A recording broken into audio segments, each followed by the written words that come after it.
सबसे पहले हमने फोर्थ यूनिट शायद कंप्लीट पढ़ ली थी। इसके सभी टॉपिक्स के ऊपर क्वेश्चन भी हो गया था और थ्योरेटिकल पार्ट भी हमने पढ़ लिया था और शायद हमने 10-12 एनसीईआरटी क्वेश्चन भी उसके ऊपर कर लिए थे। आगे के लिए कितने एनसीईआरटी क्वेश्चन बताए थे बेटा आपको? 7। तो आगे आप 5 एनसीईआरटी और जोड़ लें और इन दोनों का कल हम वीडियो अपलोड करेंगे, बाई इमेज डालेंगे लैपटॉप के अंदर और उसके हिसाब से हम शेयर करके आपको पढ़ाएंगे। और आज हम एक नई यूनिट शुरू करने जा रहे हैं और वो बेटा आपके पास है यूनिट 5th। सर आज के क्वेश्चंस में एलसी ऑसिलेशन से रिलेटेड क्वेश्चन थे। हाँ बेटा, वो आपका टॉपिक नहीं है। जो आपके कल क्वेश्चन होंगे उसमें हम बताएंगे कौन सा क्वेश्चन आपको करना है और कौन सा नहीं करना है, ठीक है। वो कल की वीडियो में हम 12 क्वेश्चन ही सोल्व करेंगे। तो आज हम पढ़ रहे हैं बेटा, वो अपने पास 7 कल वाले और 5 आज जो करेंगे, 12 क्वेश्चन हम अपलोड करेंगे पहले, उसके बाद आपको पढ़ाएंगे। आज हम पढ़ रहे हैं, वो आपके पास है बेटा यूनिट 5th, जिसका नाम है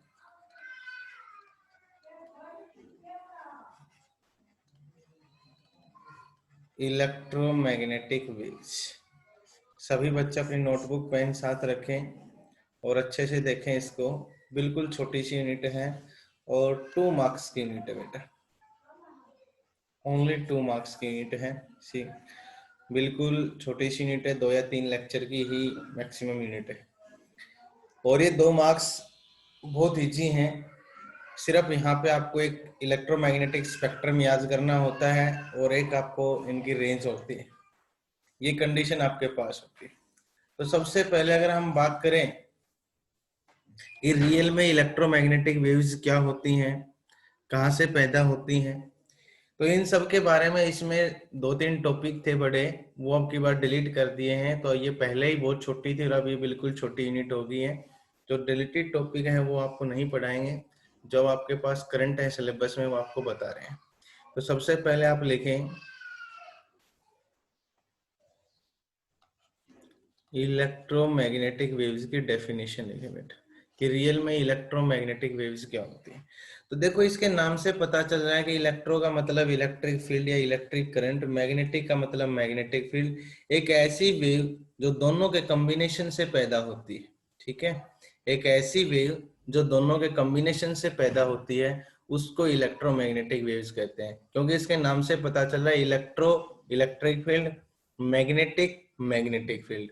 और दोनों फील्ड कब होते हैं कि आपने अच्छे से पढ़ा हुआ कि पहली यूनिट में चार्ज एट रेस्ट। तो अगर चार्ज अगर किसकी पोजीशन में है रेस्ट में, तो वो बेटा ओनली आपको देता है इलेक्ट्रिक फील्ड। अगर चार्ज रेस्ट की पोजीशन में है तो वो सिर्फ आपको क्या देता है, इलेक्ट्रिक फील्ड। और अगर बेटा आपके पास चार्ज मोशन में है तो आपको इलेक्ट्रिक फील्ड भी देगा प्लस मैग्नेटिक फील्ड भी देगा, क्योंकि चार्ज मूव करेगा तो करंट फ्लो करेगा और जहां करंट होता है वहां ओस्टर्न ने बताया था कि 100% मैग्नेटिक फील्ड होता है, ठीक है। तो यहाँ एक बात पढ़े कि अगर चार्ज रेस्ट की पोजीशन में है तो सिर्फ इलेक्ट्रिक फील्ड शो करता है और चार्ज अगर मोशन में होता है तो दोनों फील्ड शो करता है, ठीक है।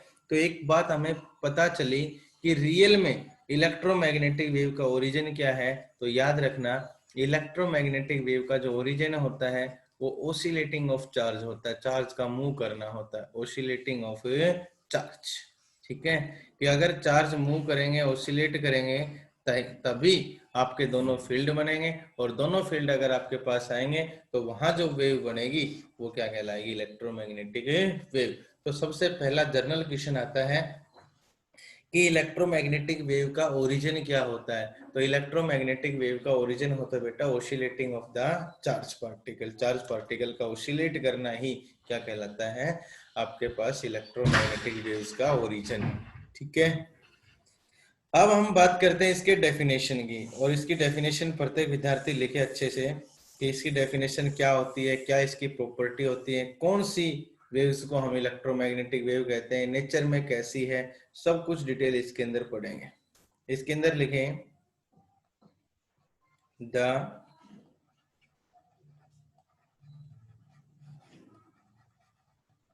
Electromagnetic waves are those wave in which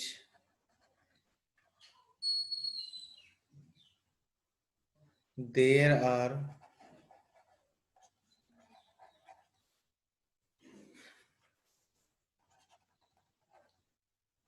sinusoidal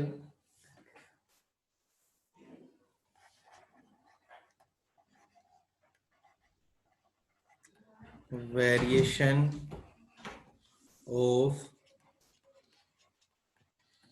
electric and magnetic field vector are a right angle to each other as well as perpendicular to propagation of wave। ये बेटा इसके एग्जैक्ट डेफिनेशन है आपके सामने कि electromagnetic wave are those wave in which sinusoidal variation of electric and magnetic field vector are right angle to each other, तो एक दूसरे के राइट एंगल हो, as well as propagation of the wave, और वेव के भी क्या हो, प्रोपगेशन के परपेंडिकुलर। सभी बच्चे एक बार लिखना बंद करके और स्क्रीन के ऊपर ध्यान दे बेटा। इसने कहा कि इलेक्ट्रोमैग्नेटिक वेव्स एक ऐसी वेव होती हैं जो एक साइन वेरिएशन, मतलब साइन जो फंक्शन होता है या कोसाइन भी लिख सकते हैं, साइन की फॉर्म जैसे हम ग्राफिकल बनाते हैं ऐसे इलेक्ट्रिक और मैग्नेटिक फील्ड की वेव चलती है। तो आपने ट्रिग्नोमेट्री में पढ़ा है कि साइन का फंक्शन ग्राफिकली बनाए तो हमने ऐसे बनता है, और ऐसे ही क्या चलती है कि वेव चलती है, ऐसे ही बेटा क्या चलती है, वेव। तो इसने साफ साफ कहा है, किससे कंपैरिजन किया है, साइन फंक्शन के साथ। तो इसने कहा है कि electromagnetic waves are those wave, वो वेव होती हैं in which there are sinusoidal variation, sine function की तरह वेरिएशन होता है। किस में वेरिएशन होता है, एक तो इलेक्ट्रिक फील्ड में और एक है मैग्नेटिक फील्ड। तो इसका मतलब इलेक्ट्रिक फील्ड और मैग्नेटिक फील्ड साइन फंक्शन की तरह वेरी करते हैं, लेकिन इसके बाद कहा कि दोनों वेक्टर हैं right angle to each other, लेकिन दोनों वेक्टर में कितने डिग्री का एंगल होना चाहिए, 90 डिग्री का। और इन दोनों वेक्टर जो इलेक्ट्रिक और मैग्नेटिक फील्ड है, इन दोनों के जो वेक्टर हैं वो जिधर वेव चलेगी उसके भी क्या होने चाहिए, परपेंडिकुलर। तो आपने दो चीज पढ़ी थी +1 क्लास में कि वेव दो टाइप्स की आपने पढ़ी थी, एक तो लॉन्गिट्यूडनल और एक बेटा आपने पढ़ी थी ट्रांसवर्स। कैसी पढ़ी थी, ट्रांसवर्स। तो मैंने आपको बताया था कि अगर आप बोल रहे हो और आपके जो साउंड के वाइब्रेशन है और जिधर आपकी एयर चल रही है उसी के साथ जाएं तो आपके वाइब्रेशन और एयर के पार्टिकल दोनों की डायरेक्शन क्या होगी, सेम। तो एंगल कितना हो गया, 0। तो ऐसी वेव को हम क्या कहते थे, लॉन्गिट्यूडनल। और अगर आपके साइन के जो वाइब्रेशन है वो और आपके जो वेव चल रही है वो डायरेक्शन दोनों के बीच कितना एंगल हो, 90 डिग्री। क्या होना चाहिए, 90 डिग्री। जैसे हम पढ़ते थे वाटर वेव्स पढ़ते थे, जिसमें पानी में पत्थर फेंके तो पानी के पार्टिकल अप और डाउन चलते हैं, लेकिन लहरें आगे की तरफ चलती हैं। तो पानी के पार्टिकल अप और डाउन, लेकिन वेव किधर जा रही थी, आगे की तरफ बढ़ती हुई। तो इन दोनों में कितने डिग्री का एंगल था, 90। जब आपके पास 90 डिग्री का एंगल था तब तो हम उसको कहते थे ट्रांसवर्स नेचर, और जब 0 डिग्री का एंगल आता था तब हम उसको क्या कहते थे, लॉन्गिट्यूडनल वेव्स। क्या कहते थे, लॉन्गिट्यूडनल वेव्स। तो ऐसे ही अगर हम बात करें सबसे पहले, तो इसने कहा है कि आपके पास दो वेक्टर हैं, एक आपके पास इलेक्ट्रिक फील्ड है, एक आपके पास मैग्नेटिक फील्ड है। ठीक है, कंडीशन होनी चाहिए कि दोनों वेक्टर 90 डिग्री हो। ठीक है, और ये जो दोनों वेक्टर 90 डिग्री पे हैं, ये खुद जिधर वेव चल रही है उसके भी क्या हो, परपेंडिकुलर हो।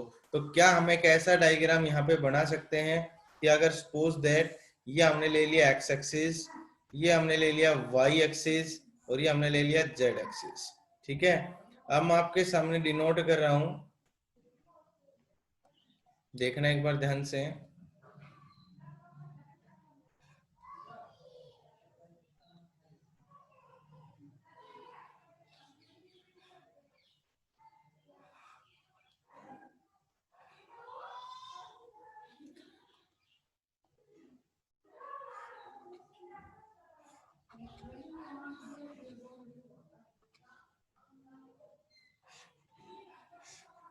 इस तरीके से हम बनाते हैं एक बार बेटा।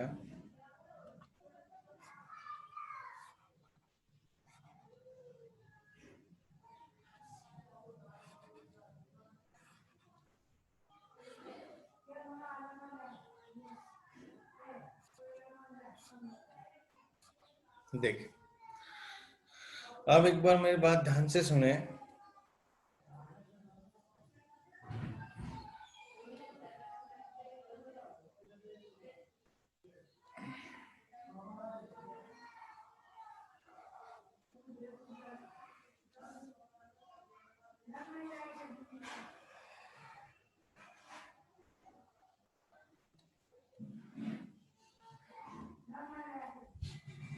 देखो, इसके अंदर हम सपोज दैट जो मैंने रेड कलर से बना रखे हैं बेटा, ये इलेक्ट्रिक फील्ड के वेक्टर है, और जो मैंने ग्रीन कलर से बना रखे हैं वो याद रखना मैग्नेटिक फील्ड के वेक्टर। तो आप सभी बच्चे मेरी आवाज अच्छे से समझ पा रहे हैं, सुन पा रहे हैं? तो एक बार बेटा रेज योर हैंड्स, मैं आपको इसके अंदर अच्छे से डिटेल में समझाऊंगा। Thank you all of you. तो एक बात देखिए, मैंने कहा कि आपके इलेक्ट्रिक फील्ड है और आपके मैग्नेटिक फील्ड है। तो आपने देखा कि ये एक्स एक्सिस है, ये आपका वाई एक्सिस है, और ये आपका क्या है, जेड एक्सिस।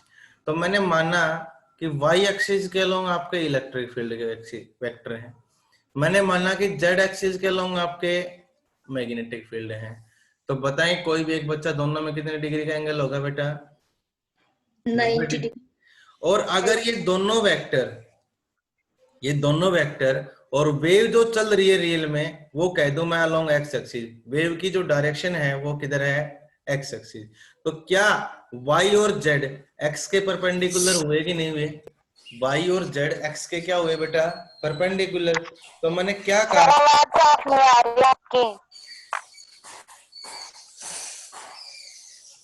देखिए बेटा मैं दोबारा से एक बार बोल रहा हूं, ध्यान से सुने, कि जो मैंने रेड कलर वाले मार्क कर रखे हैं ये बेटा आपके पास इलेक्ट्रिक फील्ड है, जो ग्रीन कलर के मार्क किए हैं वो मैग्नेटिक फील्ड है। यहां मैंने साइड में लिखा कि जो रेड कलर वाले हैं उनको मैंने electric field along Y axis, जो ग्रीन कलर वाले हैं उनको अलोंग जेड एक्सिस हमने बी वेक्टर लिखा है। और वाई और जेड में आपको पता है कि 90 डिग्री का एंगल होता है, और ये दोनों वेक्टर हैं आपके पास इस तरीके से वाइब्रेट कर रहे हैं कि वाई में और जेड में। लेकिन रियल में अगर वो वाई में और जेड में ऐसे वाइब्रेट कर रहे हैं, लेकिन बढ़ किधर रहे हैं, एक्स की तरफ। किधर बढ़ रहे हैं, एक्स की तरफ। चल रहे हैं किधर, एक्स की तरफ। तो इनका प्रोपगेशन चलना किधर है, एक्स। तो वाई और जेड के परपेंडिकुलर कौन है, एक्स। तो इनके जो वेक्टर हैं वो प्रोपगेशन के क्या हुए, परपेंडिकुलर। और ऐसी कंडीशन में वेव नेचर है वो ट्रांसवर्स होता है। कैसा होता है, ट्रांसवर्स। और अगर जिधर ये चल रहे थे, जिधर ये वाइब्रेट हो रहे थे, और इधर ही अगर ये मूव करते, तो वो कहलाता आपके पास लॉन्गिट्यूडनल। क्या कहलाता है, लॉन्गिट्यूडनल। तो अगर मैं यहाँ पे बात करूं बेटा, सर आवाज नहीं आ रही। बेटा यहाँ से मैं बहुत तेज बोल रहा हूँ, एक बार आपका खुद का नेट इशू चेक करें।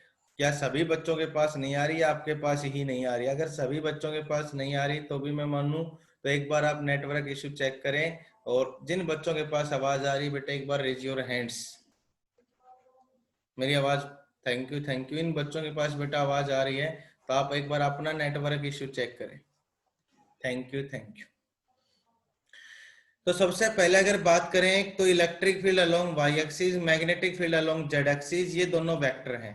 तो मैंने कहा कि electromagnetic wave are those wave, वो वेव होती हैं जो सेंसुडियल वेरिएशन करती हैं। तो देखो जो ये ग्राफ मैंने बनाया बेटा, एक वेव नीचे है और एक वेव आपके पास ऊपर है। तो ये ग्राफ ओबे करता है साइन फंक्शन को। किसको ओबे करता है, साइन। तो पहली डेफिनेशन तो यही थी कि आपके पास सेंसुडियल वेरिएशन होना चाहिए।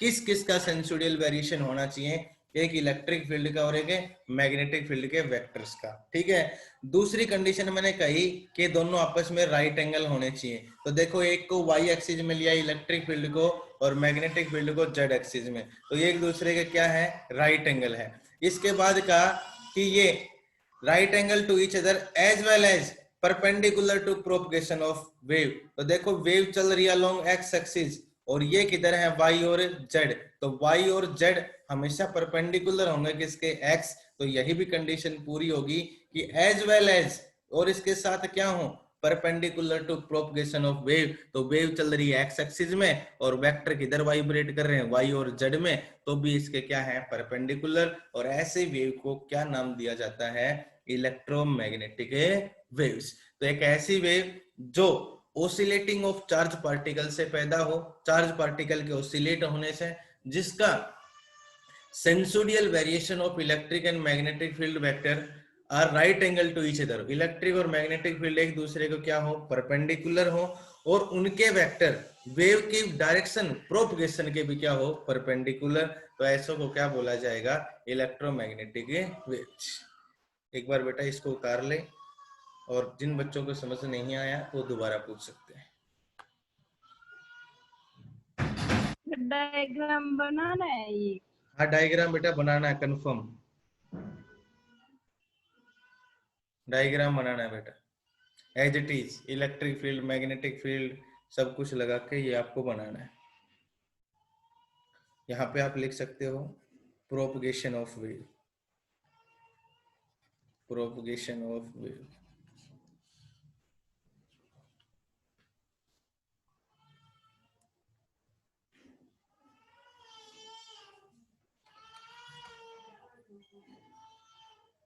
डायग्राम बनाना है।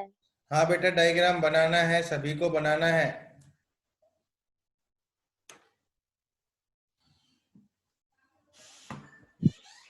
हो गए सर।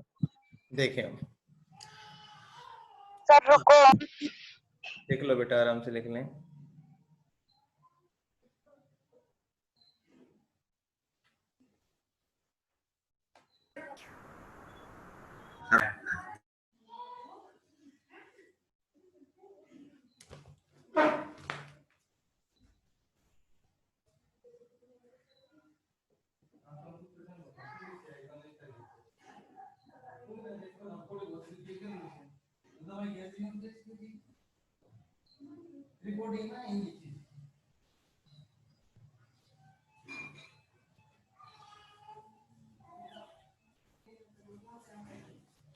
यस।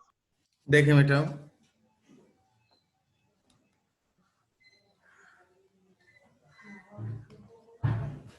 पहले तो हम पढ़ते हैं बेटा इसका एग्जाम्पल कि ऐसी वेव कौन सी हैं जो इलेक्ट्रोमैग्नेटिक वेव्स होती हैं।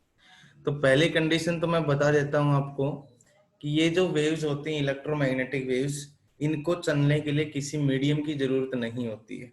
ठीक है, ये जो वेव हैं इनको चलने के लिए किसी मीडियम की जरूरत नहीं होती है, ये अपने आप चलती हैं। और दूसरा, ये नेचर में हम पढ़ चुके हैं ट्रांसवर्स होती हैं। ठीक है, क्योंकि जिनके वेक्टर्स परपेंडिकुलर हो प्रोपगेशन ऑफ वेव के, वेव की डायरेक्शन के परपेंडिकुलर हो जिनके वेक्टर या वाइब्रेशन, ऐसी वेव को हम कहते थे ट्रांसवर्स। और जिनके वाइब्रेशन वेव की डायरेक्शन के साथ हो उनको हम बोलते थे लॉन्गिट्यूडनल वेव्स। कैसी होती थी, लॉन्गिट्यूडनल वेव्स। और 9th क्लास में एक छोटी सी टर्म पढ़ी हो आपने कि जिसके अंदर आपके पास पढ़ा था आपने मैकेनिकल वेव्स। क्या होती थी बेटा मैकेनिकल वेव्स? मैकेनिकल वेव्स वो होती थी जिनको चलने के लिए किसी मीडियम की जरूरत पड़ती है, ऐसी वेव को क्या नाम देते थे हम, मैकेनिकल वेव्स नाम देते थे। ठीक है, और जिनको चलने के लिए किसी मीडियम की जरूरत नहीं पड़ती है तो ऐसी वेव को हम यहाँ पे नाम देते थे, वो अपने पास है इलेक्ट्रोमैग्नेटिक वेव्स। तो कौन सी वेव होती हैं, तो ये वेव होती हैं रेडियो वेव्स जो इलेक्ट्रोमैग्नेटिक होती हैं, माइक्रोवेव्स जो माइक्रोवेव होती हैं, दूसरा आपके पास इंफ्रारेड, इंफ्रारेड रेडिएशन होती हैं वो, लाइट वेव्स या विजिबल लाइट बोलते हैं इनको। इसके बाद हम कह सकते हैं ultraviolet, UV rays, X-ray, gamma rays, ये बेटा जो रे होती है radio waves, microwaves, infrared rays, light waves या विजिबल लाइट, अल्ट्रावायलेट, एक्सरे, ये सभी बेटा आपके पास कैसी वेव्स होती हैं, ये इलेक्ट्रोमैग्नेटिक वेव्स होती हैं। तो मैंने आपको पढ़ाया कि इलेक्ट्रोमैग्नेटिक वेव्स रियल में क्या होती हैं। तो इलेक्ट्रोमैग्नेटिक वेव्स याद रखना कि ऐसी वेव्स जो ओसिलेटिंग ऑफ चार्ज पार्टिकल से बनती हैं, ठीक है, जिनके अंदर इलेक्ट्रिक मैग्नेटिक फील्ड एक दूसरे के परपेंडिकुलर होते हैं, और यही वेक्टर प्रोपगेशन के भी क्या होते हैं, परपेंडिकुलर होते हैं, और ये इनके होते हैं एग्जाम्पल। ठीक है, एक तो 2 नंबर में अगर आता है क्वेश्चन तो बेटा डिफाइन इलेक्ट्रोमैग्नेटिक वेव्स, ड्राइट्स डायग्राम और एग्जाम्पल। एक तो कभी कभार क्वेश्चन यहीं पे पूछ लेते हैं, तो सिर्फ आपके पास यही क्वेश्चन है। दूसरा इसका मोस्ट इंपोर्टेंट आता है इसकी प्रॉपर्टीज। ये इसकी 8-10 प्रॉपर्टीज हैं, इनमें से कोई भी 2 प्रॉपर्टी या 3 प्रॉपर्टी पूछता है। Properties of electromagnetic waves, electromagnetic waves की प्रॉपर्टी क्या क्या होती है, तो सभी बच्चे इनको अच्छे से नोट करते जाएंगे साथ के साथ कि क्या क्या प्रॉपर्टीज होती है। सबसे पहली प्रॉपर्टीज में लिखता हूं, electromagnetic waves are produced by, या तो हम लिख सकते हैं एक्सेलरेटेड और लिख सकते हैं ओसिलेटिंग चार्ज, ओसिलेटिंग चार्ज। पहली तो यही प्रॉपर्टी होती है कि इलेक्ट्रोमैग्नेटिक वेव्स पैदा कहाँ से होती है।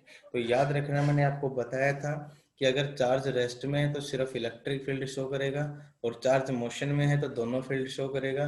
तो पहला केस यही निकल के आया कि electromagnetic waves are produced by accelerating और ओसिलेटिंग चार्ज। दूसरा लिखें, electromagnetic waves do not require any medium for its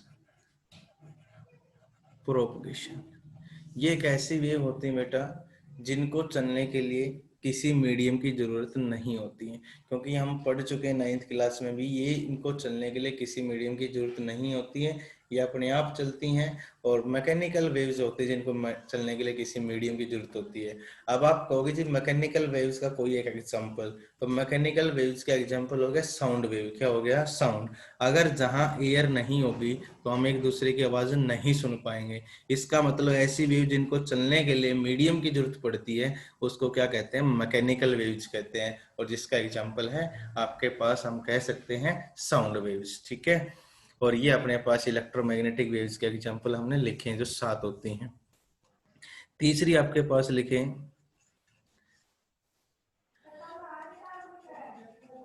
these waves travel in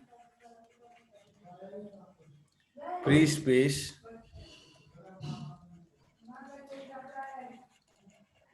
with a speed of 3 into 10 raised to power 8 meter per second by relation। इनकी property होती है बेटा by relation C is equal to 1/√μ0 और epsilon not. पहले derivation होता था लेकिन ये भी हटा दिया गया है कि आपसे पूछा जाता है कि this wave travel in free space, free space के अंदर स्पीड ऑफ इलेक्ट्रोमैग्नेटिक वेव्स क्या होती हैं। तो speed of electromagnetic waves nearly equal होती हैं, इससे ज्यादा नहीं हो सकती बेटा कभी भी, nearly equal to 3 into 10 raised to power 8 metre पर सेकेंड। तो स्पीड ऑफ लाइट होती है, ठीक है, इसी के बराबर होती हैं। और इसका फॉर्मूला होता है C बराबर 1/√μ0 और एप्सिलॉन नॉट। तो इसका मीनिंग मेरे को बताएंगे आप, म्यू नॉट बेटा किसको कहते थे, बोले मैग्नेटिक परमेबिलिटी, बेटा, magnetic permeability, magnetic permeability in vacuum. ठीक है, ऐसे ही आप एप्सिलॉन नॉट कहते थे इलेक्ट्रिकल परमिटिविटी परमेबिलिटी में, ठीक है। और ये होती थी बेटा मैग्नेटिक फील्ड के अंदर, और ये किसके अंदर होती थी, इलेक्ट्रिक। इलेक्ट्रिक फील्ड तो इसीलिए याद रखना, ये रिलेशन आपके पास आता है कि पूछा जाता है कि formula for electromagnetic wave speed, electromagnetic speed न वेव्स की स्पीड का फॉर्मूला क्या होता है। तो इसका फॉर्मूला होता है 1/√μ0 और epsilon not in free space, और इनकी स्पीड नियरली इक्वल होती है 3 × 10⁸ मीटर पर सेकेंड के। दूसरी, कई बार कंपटीशन एग्जाम में ये दे देते हैं 1/√μ0 और एप्सिलॉन नॉट का डायमेंशनल फॉर्मूला क्या होता है। अब देखो वैसे तो निकालें तो μ0 तो निकालें बेटा हम बायो-सवार्ट्स लॉ से। कहां से निकाल पाएंगे, बायो-सवार्ट्स लॉ से। और एप्सिलॉन नॉट निकालें तो ये निकाल पाएंगे हम कहां से, कूलम्ब्स लॉ से। कहां से निकालेंगे, कूलम्ब्स लॉ से। लेकिन अब हमें साफ साफ पता है इसकी वैल्यू किसके बराबर होती है, c, और c क्या है, वेलोसिटी। तो इसका डायमेंशनल फॉर्मूला डायरेक्ट लिख देंगे, क्या होगा, LT माइनस का 1, ठीक है। तो 1/√μ0 और एप्सिलॉन नॉट का अगर डायमेंशनल फॉर्मूला यहाँ से पूछेगा तो उसका डायमेंशनल फॉर्मूला ऑब्जेक्टिव क्वेश्चन के लिए क्या लिख देंगे यहाँ से, LT माइनस का 1। कर लेंगे बेटा। यहाँ तक 3 प्रॉपर्टी में किसी बच्चे को डाउट है तो बताएं बेटा। कर लेंगे, रफ कर दो बेटा। Yes sir. नेक्स्ट देखिए, चौथी प्रॉपर्टी देखें बेटा इसकी।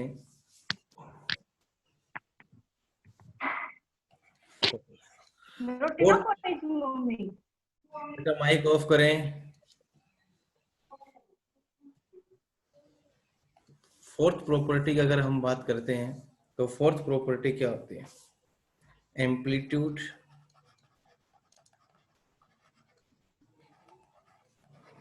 Of electric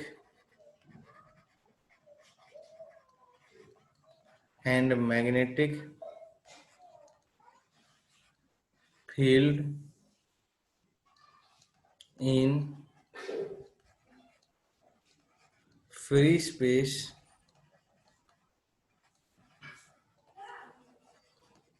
are related by C बराबर E0/P0। दूसरा ये फॉर्मूला बताया कि इनका जो इलेक्ट्रिक फील्ड और मैग्नेटिक फील्ड का जो रेशियो होगा एम्पलीट्यूड का, इलेक्ट्रिक फील्ड की एम्पलीट्यूड, मैग्नेटिक फील्ड की एम्पलीट्यूड, वो हमेशा बराबर रहेगी बेटा वेलोसिटी ऑफ लाइट c के। ये जो आपके पास रिलेशन निकल के आया है कि amplitude of electric field and magnetic field का जो रेशियो है ये इसके क्या होगा, इक्विवेलेंट होगा, ठीक है, इज इक्वल टू c। और ये बताने वाला साइंटिस्ट था जगदीश चंद्र बोस, उसने इसको प्रूफ करके एक्सपेरिमेंटली और ये रिलेशन आपके सामने दी थी कि जो एम्पलीट्यूड ऑफ इलेक्ट्रिक और मैग्नेटिक फील्ड का जो रेशियो है इनका, वो हमेशा वेलोसिटी ऑफ लाइट के क्या होगा, इक्वल होगा। कर लोगे। तो ये आपकी बेटा फोर्थ प्रॉपर्टी। नेक्स्ट प्रॉपर्टी की हम बात करते हैं, fifth property.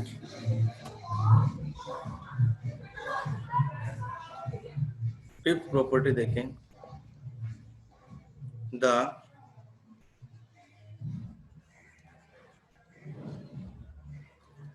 Cross product of E vector cross B vector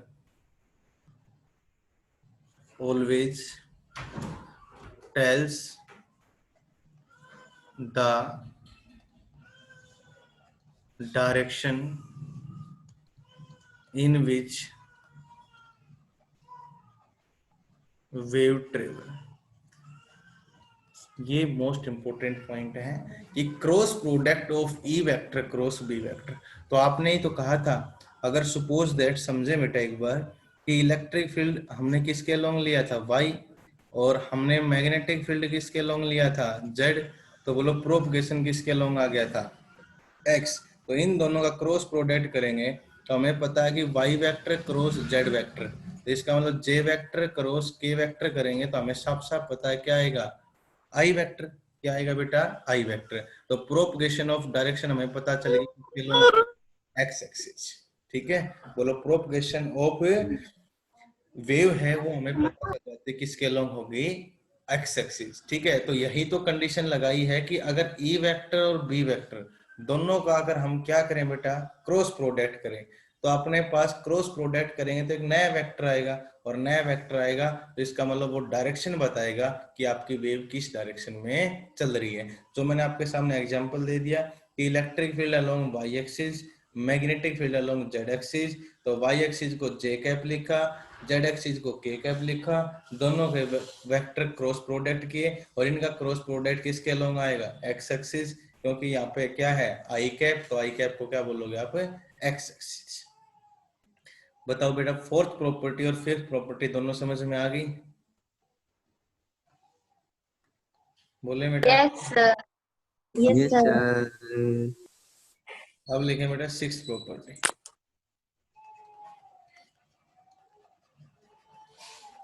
sixth property देखें। सर एक बार फोर्थ बता दो फिर से। कौन सी? फोर्थ। फोर्थ प्रॉपर्टी बेटा ये कहती है कि जो इलेक्ट्रिक फील्ड की एम्पलीट्यूड है और जो मैग्नेटिक फील्ड की एम्पलीट्यूड है, तो ये जगदीश चंद्र बोस साइंटिस्ट था, उसने कहा था कि इनका एम्पलीट्यूड का जो रेशियो होगा वो हमेशा वेलोसिटी ऑफ लाइट के इक्वल होगा। एक कांस्टेंट वैल्यू होती है कि ई नोट बटा बी नोट का जो रेशियो होगा वो हमेशा वेलोसिटी ऑफ लाइट के क्या होगा, इक्वल होगा। ये एक्सपेरिमेंटली स्टडी है बेटा। सिक्स्थ आपके पास आती है, वो देखें ध्यान से। सिक्स्थ प्रॉपर्टी में क्या कहता है,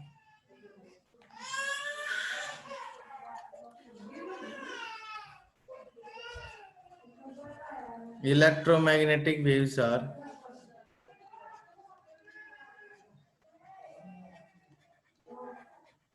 transverse in nature।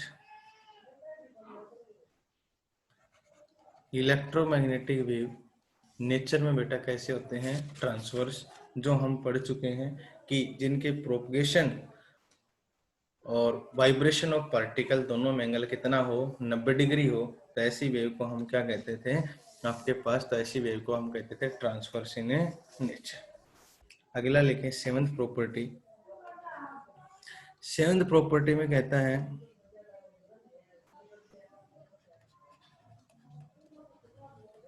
Electromagnetic waves are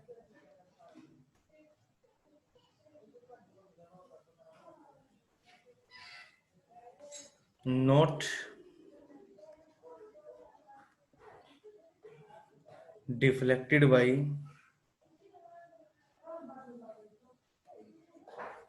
चलो इसको एक बार हम लास्ट में लिखेंगे, पहले दो प्रॉपर्टी और करवा देते हैं, ये फिर लास्ट में कंफ्यूजन क्रिएट करेगी अपना। सेवंथ प्रॉपर्टी हम दूसरी लिख लेते हैं बेटा एक बार। सेवंथ प्रॉपर्टी में हम लिखते हैं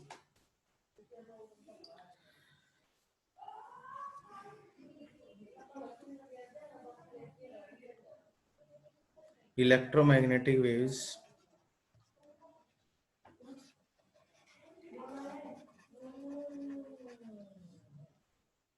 कैरी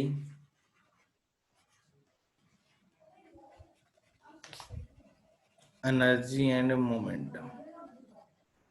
इलेक्ट्रोमैग्नेटिक वेव्स के पास एनर्जी भी होती है और मोमेंटम भी होता है, और याद रखना मोमेंटम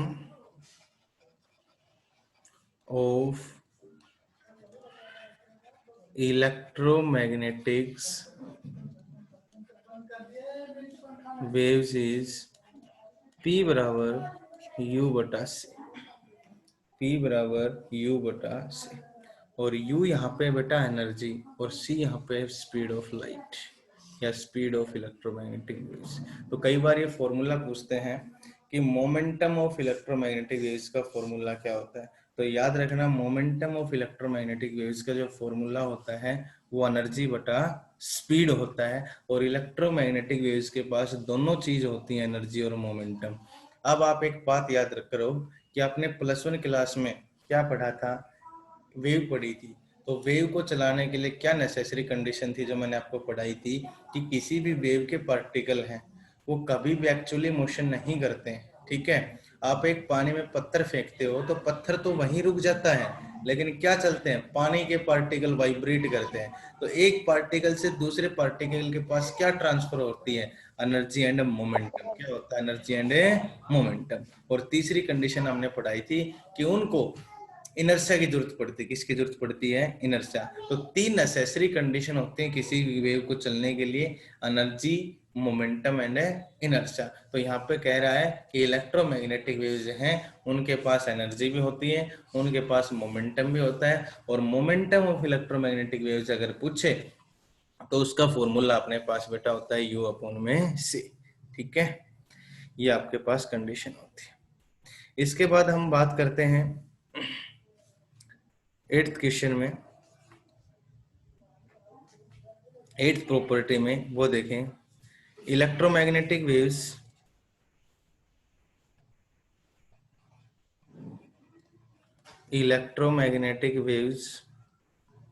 हैज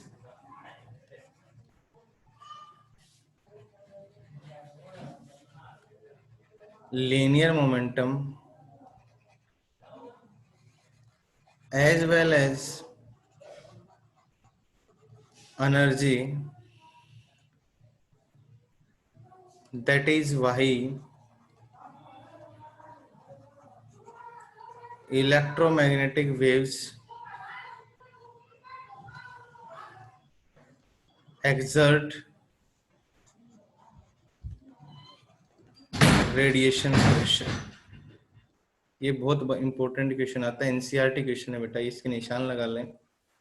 और ये हर बार कंसेप्चुअल क्वेश्चंस में 1 नंबर में पूछा जाता है कि why electromagnetic waves show radiation pressure. Electromagnetic waves हैं वो रेडिएशन प्रेशर क्यों शो करती हैं जब किसी सरफेस के ऊपर डाली जाती हैं। तो इसके ऊपर show radiation pressure on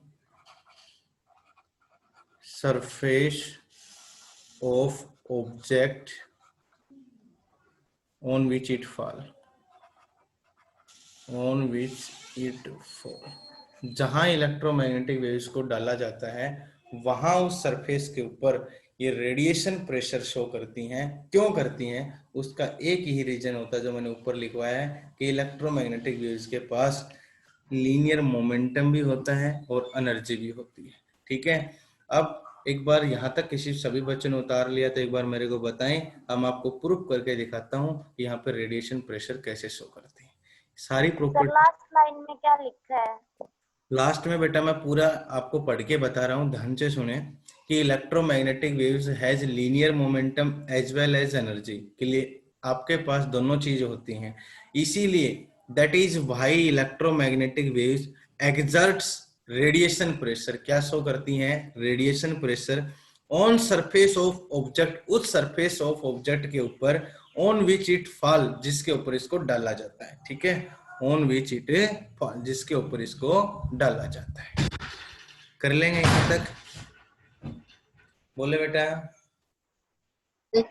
yes sir. अब आप इसका देखें कि कैसे प्रेशर एग्जर्ट करते हैं, उसके लिए हम बात करते हैं।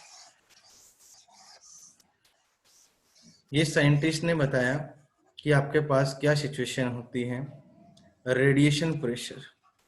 इसका फॉर्मूला भी आप लिख सकते हैं। रेडिएशन जो प्रेशर आपके पास होता है वो क्या होता है रियल में, फोर्स अपॉन में एरिया। प्रेशर का फॉर्मूला हम पढ़ चुके बेटा, फोर्स अपॉन में एरिया। और फोर्स क्या होगा, force exerted by electromagnetic waves. यहाँ पे लिख सकते हैं force exerted by electromagnetic waves. Electromagnetic waves के द्वारा जो फोर्स एक्सर्टेड किया जाएगा पर यूनिट एरिया, उसको हम कहेंगे रेडिएशन प्रेशर। क्या कहेंगे, रेडिएशन प्रेशर। ठीक है, जब वो फोर्स पर यूनिट एरिया इसके ऊपर जनरेट होगा तो ये 100% बेटा यहाँ पे क्या शो करेंगी, ये 100% यहाँ पे प्रेशर शो करेंगी, तभी आप इसको लिख सकते हैं रेडिएशन प्रेशर। ठीक है, तो क्यों, क्योंकि आप कह रहे हो उसके पास क्या है, मोमेंटम है, और चेंज इन मोमेंटम होगा तो 100% फोर्स होगा। ये आपने पढ़ चुके हैं न्यूटन के सेकंड लॉ में कि force directly proportional rate of change of क्या होता है, मोमेंटम। ठीक है, तो यहां से हम आसानी से लिख सकते हैं कि कि अगर मोमेंटम होता है इलेक्ट्रोमैग्नेटिक वेव्स के पास तो मोमेंटम वही होगा जहां क्या मोमेंटम डायरेक्टली प्रोपोर्शनल टू क्या होगा फोर्स। ये हम न्यूटन के सेकंड लॉ में +1 में पढ़ चुके हैं। तो force exerted by electromagnetic waves per unit area is known as, किस नाम से जानेंगे उसको, रेडिएशन प्रेशर के नाम से जानेंगे। बोले बेटा कर लेंगे यहाँ तक, आ सर जाएगा एक बार दोबारा से समझा दो ये रेडिएशन प्रेशर वाला। बेटा। रेडिएशन प्रेशर वाला कहने का मतलब ये है कि अगर आपके पास इलेक्ट्रोमैग्नेटिक वेव्स के पास मोमेंटम है और एनर्जी है, दो चीज है, और आप न्यूटन सेकंड लॉ से पढ़ चुके हैं कि rate of change of momentum with respect to time directly proportional क्या होता है, फोर्स। पढ़ चुके हो ना। तो जैसे जैसे वेव चलेगी तो उसका मोमेंटम भी चेंज होगा, उसकी स्पीड चेंज होगी। और आपको पता है कि मोमेंटम क्या होता है, product of mass and velocity. अगर वो चलेगी तो धीरे धीरे उसकी स्पीड चेंज होगी, स्पीड चेंज होगी तो मोमेंटम चेंज होगा, और अगर मोमेंटम चेंज होगा तो क्या जनरेट होगा, फोर्स। और वो फोर्स पर यूनिट एरिया, जिस सरफेस के ऊपर आप इलेक्ट्रोमैग्नेटिक वेव डाल रहे हो, तो फोर्स पर यूनिट एरिया क्या कहलाएगा, प्रेशर।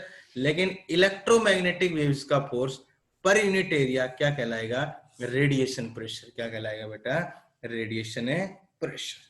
ठीक है। तो सबसे कहने का मतलब यही है कि उस वेव के पास जब एनर्जी और मोमेंटम था तभी वो फोर्स एक्सर्ट कर पाएगी, और फोर्स एक्सर्ट करेगी पर यूनिट एरिया तो प्रेशर बनेगा, और उस प्रेशर को क्या नाम दिया जाता है यहाँ पे, रेडिएशन प्रेशर। ठीक है। और मोमेंटम का फॉर्मूला मैं आपको लिखवा चुका हूं, क्या होता है, एनर्जी बटा स्पीड ऑफ लाइट। बोलो कर लेंगे बेटा, आ जाएगा यहाँ तक। Yes sir. तो शायद अपने टाइम हो गया है बेटा। कुछ प्रॉपर्टी और रह गई हैं, 4-5 प्रॉपर्टी अभी और बची हुई हैं इम्पोर्टेंट। तो कल का होमवर्क आपका यही है कि इसको दोबारा से अच्छे से पढ़ें और इनकी प्रॉपर्टी को अच्छे से याद करें। आज की क्लास को हम यहीं एंड करते हैं, और फिर मैं आपको एक बार रिवाइज कराता हूँ कि आपको इनरोलमेंट की तरफ ध्यान दें और आपकी यूनिट टेस्ट की।